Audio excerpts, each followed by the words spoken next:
वट सावित्री पूजा करने से पहले सुबह सवेरे जल्दी उठिए और अच्छी तरह से तैयार हो जाइए। एक दिन पहले हाथों में मेहंदी लगा लीजिए, नई चूड़ियाँ पहन लीजिए, साड़ी जो भी है आप वो पहन लीजिए। लाल पीले रंग का विशेष महत्व होता है। तो ये सारी तरीके से आप पहले तैयार हो जाए अच्छी तरह से। 16 श्रृंगार कर लें। 16 नहीं कर सकती हैं तो विशेष जो श्रृंगार होते हैं, मेहंदी, चूड़ी, बिंदी, पायल, बिछुआ, ये सारे श्रृंगार करके आप तैयार हो जाइए। फिर आप किसी बट वृक्ष के नीचे जाकर पूजन कर सकती हैं या फिर गमले में बट वृक्ष की टहनी लगा करके गमले में नर्सरी से पौधा लाकर पूजन कर सकते हैं। महादेव, जय भोलेनाथ। नमस्कार, मैं साधना पांडे मार्गदर्शन पे आपका स्वागत करती हूँ। दोस्तों, आज मैं वट सावित्री व्रत की पूरी पूजा विधि आपको करके दिखाऊंगी। घर में पूजा कैसे किया जाता है, कौन कौन सी सामग्रियां लगती हैं, तो सारी सामग्रियों के साथ बिल्कुल आसान साधारण सी पूजा विधि जो कि आप मंदिर में भी कर सकते हैं। मंदिर मतलब कि बाहर वट वृक्ष के पास भी कर सकते हैं, घर में कर सकते हैं। और घर में करने के लिए कौन कौन सी विशेष चीज़ें आपको ज़रूर लेनी है, इन सब के बारे में बात करेंगे। तो चलिए वीडियो में आगे बढ़ते हैं। सर्वप्रथम जहाँ भी आपको पूजन करना है उस स्थान की शुद्धिकरण कर लीजिए। शुद्धिकरण का मतलब कि गंगा जल और जल मिलाकर आपने रखा ही हुआ है तो आप आम के पल्लव से, कुश से खुद के ऊपर भी जल छिड़क ले। जो भी सामग्रियाँ पूजा में प्रयोग आने वाली हैं उनके ऊपर भी जल का छिड़काव कर ले। क्योंकि देखिए सारी सामग्रियाँ कैसे हाथों से होके गुजरती हैं तो थोड़ा सा जल का छिड़काव हो जाता है तो ज़्यादा ठीक रहता है। एक कलश पहले से तैयार करके रख लें, धातु का हो, मिट्टी का हो।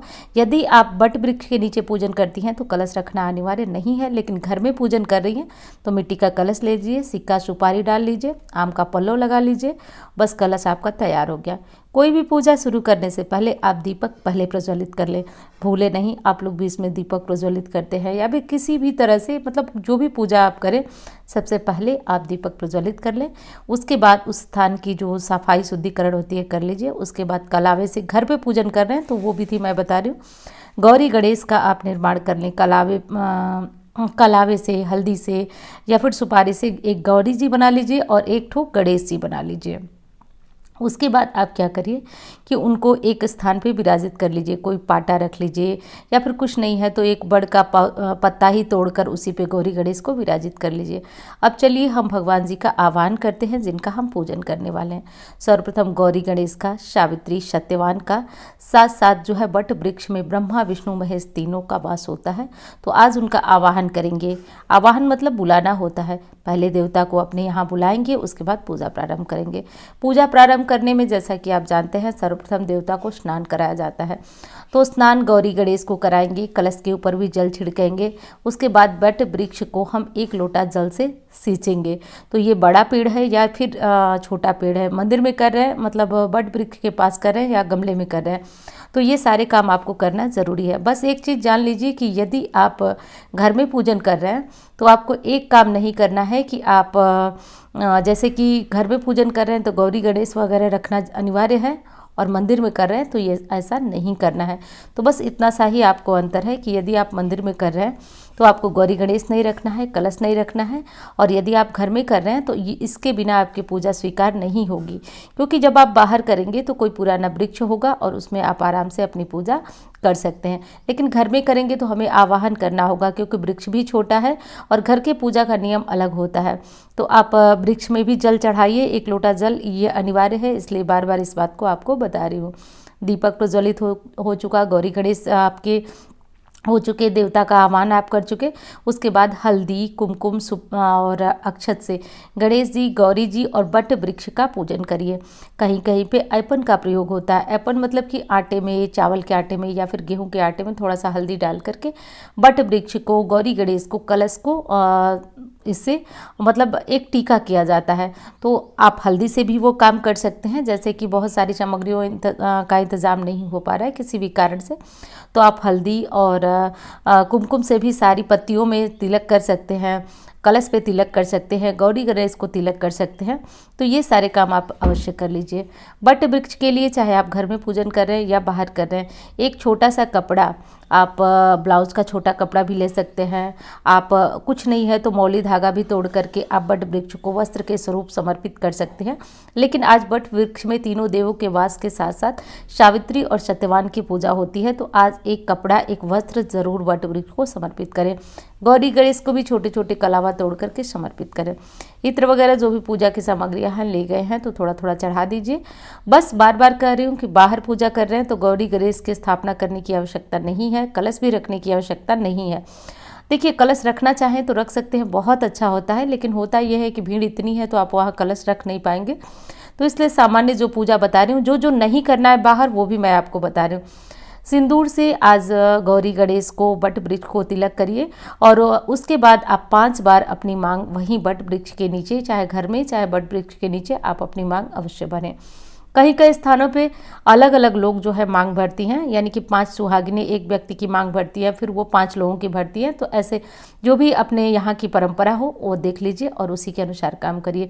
सुहाग सामग्रियों में देखिए, जितनी सामग्रियां चाहे चढ़ा सकती हैं, लेकिन इसमें से कुछ सामग्रियां आप खुद के लिए रखेंगी और कुछ दान कर देंगी। दान में आप ब्राह्मण को कर सकते हैं, ज़रूरतमंद को कर सकते हैं, अपने किसी सास, ननद या फिर कोई भी जो भी जिसको लगे कि आप दान दे सकती हैं वो दे दीजिए। लेकिन सर्वप्रथम आपको बट वृक्ष में ये सारी चीज़ें समर्पित करनी है। अब मैं गमले में कर रही हूँ तो गमले में ही सारी चीज़ें सजा दूँगी, समर्पित कर दूँगी। और ये चीज़ यदि आप मंदिर में कर रही हैं यानी बट वृक्ष के नीचे कर रही हैं तो आप उस बर्तन का स्पर्श भी बट वृक्ष से करा दीजिए, तो सारी चीज़ें आपकी चढ़ी हुई मानी जाएंगी। तो इस तरह से कर लीजिएगा। उसके बाद दोस्तों एक चीज़ का और ध्यान रखना है, वट सावित्री की पूजा में आपको पूरी तरीके से जो है तैयार तो होना ही होना है, साथ साथ कुछ प्रसाद आपको ऐसा चढ़ाना है जिसके कि आप पूरे परिवार के साथ साथ पति को भी ज़रूर ग्रहण कराएं। तो हर चीज़ का अपना अपना नियम होता है, जिसमें विशेष भीगे चने ज़रूर चढ़ाए जाते हैं। तो भीगे चने का आज अच्छा स्वरूप भी भगवान को समर्पित करते हैं। भीगे चने बट वृक्ष को, गौरी जी, गणेश जी को, सावित्री सत्यवान जी को चढ़ते हैं। भीगे चने हाथ में लेकर के वट सावित्री व्रत की कथा भी सुनी जाती है या फिर पढ़ी जाती है।